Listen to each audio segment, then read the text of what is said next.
माघ मास महात्म 10वां अध्याय। विकुंडल ने कहा, हे विष्णुदूत, आपने मुझे धर्म अधर्म और पुण्य पाप के बारे में जो बताया उससे मुझे अनंत लाभ हुआ है। अब कृपा करके मुझे ऐसे कार्यों को बतलाइए जो लोक में यश और अंत में मोक्ष प्रदान करते हैं। विष्णुदूत ने उत्तर दिया, हे वैश्यवर, निर्लज्जता धारण करके और स्वाभिमान त्याग कर भिक्षा मांगने वाला अर्थात समर्थ होकर भी पराश्रय जीवी होकर निंदनीय कर्म है। अतएव सदगति कामियों को अपने उद्यम तथा पुरुषार्थ का आश्रय लेकर जीविकोपार्जन कर जीवन यापन करना चाहिए। इसमें भी अधर्म और अन्याय से बचे रहना चाहिए। पुरुषार्थ से अर्जित वृत्ति पर अपना जीवन यापन करने वालों के दोनों लोग सुधर जाते हैं तथा उसे सदगति मिलती है। ब्रह्म मुहूर्त में सैया त्याग कर और नित्य कर्मों से निवृत्त होकर तथा स्नान आदि करके भगवत भजन करने के बाद अपने जीविकोपार्जन कर्म से प्रवृत्त होना चाहिए। ऐसा करने वाले सब सुखों को प्राप्त करते हैं। शास्त्रकारों ने प्रातःकाल ब्रह्म मुहूर्त में सैया त्याग करने का कड़ा आग्रह किया है। सुखी और धार्मिक जीवन जीने के लिए मनुष्य को सूर्योदय के पूर्व ही नित्य कर्मों से निवृत्त होकर स्नान और वस्त्र परिवर्तन करके ईश्वर की आराधना करनी चाहिए। मनुष्य का जीवन तन और मन के संयोग पर भौतिक रूप से गतिशील है। प्रातःकाल के स्नान से मनुष्य का तन और मन दोनों ही स्वच्छ, निर्मल और स्वस्थ रहते हैं।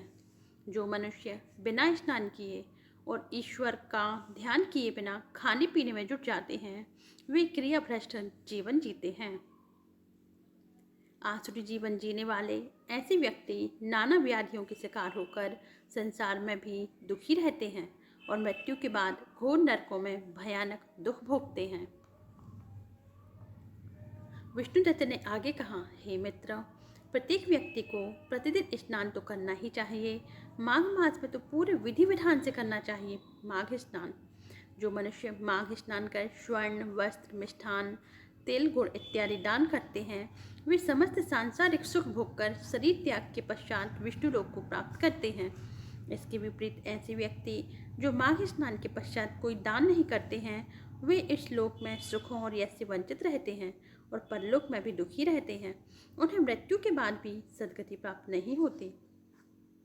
यद्यपि वे नरक में नहीं जाते, परंतु उनका पुनर्जन्म किसी दरिद्र परिवार में होता है और वे जीवन भर दुखी बने रहते हैं। अतएव माघ स्नान करने वाले मनुष्य को चाहिए कि स्नान के पश्चात यथाशक्ति दान अवश्य करे। सुख के अन्य साधन बतलाते हुए विष्णुदत्त ने कहा, हे विकुंडल, जो मनुष्य धर्म में आस्था रखते हुए सत्य और मृदु वचन बोलते हैं, क्षमा, दया और अहिंसा का पालन करते हैं, क्रोध से दूर रहते हैं तथा गुरुजनों का आदर करते हैं, ऐसे व्यक्ति सदा सुखी रहते हैं। इसी प्रकार जो इनके विपरीत आचरण करते हैं, वे सदा दुखी रहते हैं। हिंसा, चोरी, परस्त्री गमन करने वाले भी सदा दुखी रहते हैं और अंत में नरक को प्राप्त होते हैं। तीर्थ स्थान पर किए गए पाप कई गुना अधिक भयानक फलदायी होते हैं और इनसे घोर नरक प्राप्त होता है। अतः मनुष्य को तीर्थ स्थानों में पाप करने से बचना चाहिए। प्रातःकाल स्नान में गंगा जी का स्मरण अवश्य करना चाहिए और हर हर गंगे उच्चारण करना चाहिए।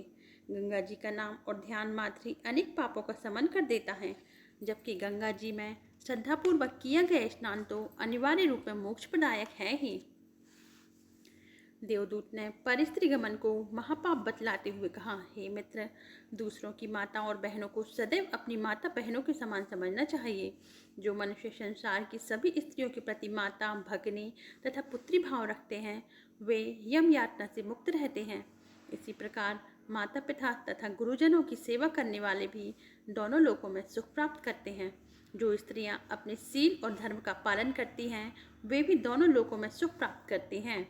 स्त्रियों को चाहिए कि वे परपुरुष को पिता अथवा भाई के भाव से देखें, उनके प्रति मन में पाप विचार न लाएं, सास ससुर, पति एवं अन्य परिवारजनों की सेवा करें। सदाचार और मर्यादा इत्यादि का पालन करने वाली स्त्री दोनों लोकों में अत्यंत सुख प्राप्त करती हैं। नैमिषारण्य तीर्थ में 60,000 ऋषि मुनियों को विष्णुदूत और विकुंडल का यह संवाद सुनाने के पश्चात सूर्य जी ने कहा, हे ऋषियों, जो मनुष्य श्रद्धा और भक्तिपूर्वक इस अध्याय का स्वयं पाठ करेंगे, दूसरों को सुनाएंगे अथवा स्वयं किसी से सुनेंगे, वे समस्त सांसारिक सुख भोगकर अंत में विष्णु लोक को प्राप्त करेंगे। इति श्रीमद् पद्म पुराणे माघ महात्म्ये 10वां अध्याय समाप्तः।